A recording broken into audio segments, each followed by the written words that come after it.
చూడండి ఫ్రెండ్స్, చందమామ చిన్నప్పుడు పెద్దోళ్ళు చందమామ వెలుతురుతో అన్నం తినేవాళ్ళు కరెంటు లేనప్పుడు. ఆ రోజుల్లో నేను చిన్నప్పుడు కూడా మా అమ్మ పెట్టేది.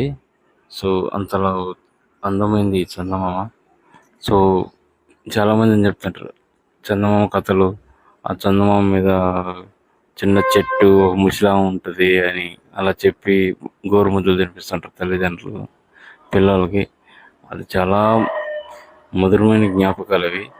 సో నేను ఈరోజు నా మిద్ది మీద చూస్తే చందమామ చూస్తే పెద్ద లైట్ లాగా అనిపిస్తుంది. కొంతమంది అంటారు అమ్మాయిలకి చెప్పేదానికి ఈ చందమామ వెలుతురులాగా ఉంటుంది నువ్వు నవ్వితే అని. సో ఇంతలా అందమైన ఈ లైట్కి ఆ అమ్మాయి నవ్వుకి వాళ్ళు పోల్చారంటే ఆ అమ్మాయి మీద ఎంత ప్రేమ ఉంటేనో అది ఒకసారి అర్థం చేసుకోవాలి. Thank you friends.